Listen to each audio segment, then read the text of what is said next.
Transformation की study ही bio energetics कहलाता है।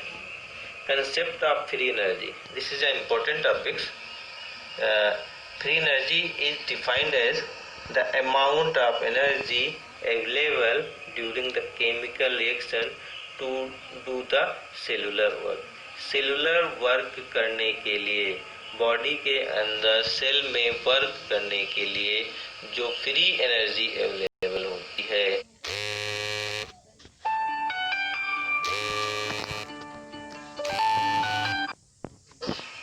जो एनर्जी अवेलेबल होती है उसे हम फ्री एनर्जी कहते हैं। इंटरगोनिक एंड एक्सरगोनिक रिएक्शन, हमारी बॉडी में दो तरीके की रिएक्शन होती हैं, एक इंटरगोनिक रिएक्शन है, दूसरी exergonic reaction produce chemical product है लोअर जी देन रिएक्टेंट। एक्सरगोनिक रिएक्शन में जी जो है आपका लोअर होता है, लेस होता है या फिर जी माइनस में होता है। जी वर्ड यहाँ पे free energy, gift free energy के लिए यूज किया गया है। दूसरा जो है एक्सरगोनिक रिएक्शन में एनर्जी रिलीज होती है। मेन पॉइंट है exergonic reaction release energy with lower G value, delta G की वैल्यू नेगेटिव रहेगी और एक्सरगोनिक रिएक्शन अपने आप होती हैं, स्पॉन्टेनियस होती हैं। तो ऐसी रिएक्शन जो एनर्जी रिलीज करती हैं और स्पॉन्टेनियस होती हैं एक्सरगोनिक रिएक्शन कहलाती हैं। Whereas endergonic reaction does not release energy और नॉन स्पॉन्टेनियस, इनका जी पॉजिटिव होता है। तो exergonic reaction products store more G than reactant और इनका जी जो होता है ज़्यादा होता है। Reaction required energy input, reaction energy absorb करती है, डेल्टा जी पॉजिटिव होता है और ये नॉन स्पॉन्टेनियस होती है। In cellular metabolism exergonic reactions drive endergonic reaction. अगर हम सेलुलर मेटाबॉलिज्म की बात करें तो वहाँ पर ढेर सारी इंटरगोनिक रिएक्शन होती हैं, तो फिर इनको स्टार्ट करने के लिए एनर्जी कहाँ से मिलती है?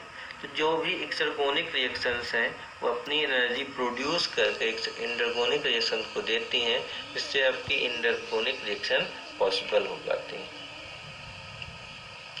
Relationship between free energy, enthalpy and entropy.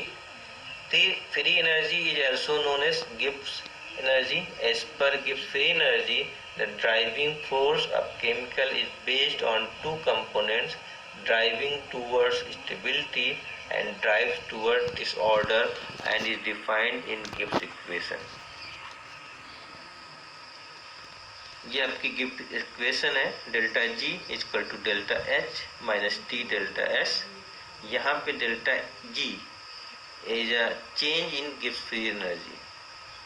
तो ये इस डेल्टा जी फ्री एनर्जी में चेंज को रिप्रेजेंट करता है और ये नेट ड्राइविंग फोर्स है। किसी रिएक्शन को के लिए जो एनर्जी की जरूरत पड़ती है, नेट एनर्जी, वो आपकी डेल्टा जी होती है, इसलिए इसको नेट ड्राइविंग फोर्स भी कहते हैं।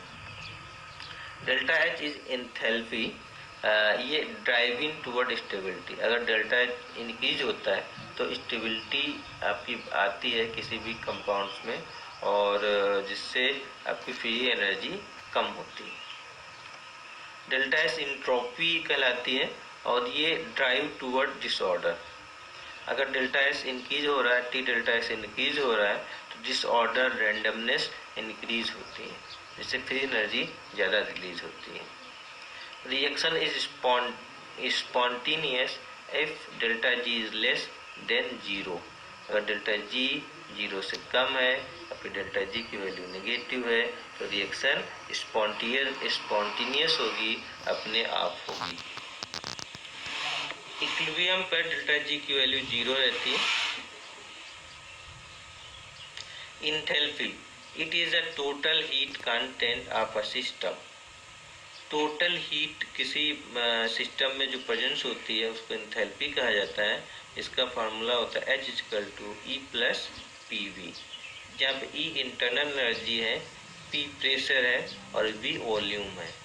Entropy, entropy is defined as the measure of disorder or uncertainty in a system. अगर डिसऑर्डरनेस बढ़ता है तब उसको मेजर करने के लिए जो क्वांटिटी यूज की जाती है इंट्रोपी कहते हैं। इंट्रोपी को ऐसे समझ सकते हैं, अगर किसी सामान को हम लोगों ने संभाल करके सिस्टमेटिक तरीके से रखा हुआ है, इसका मतलब इंट्रोपी कम है।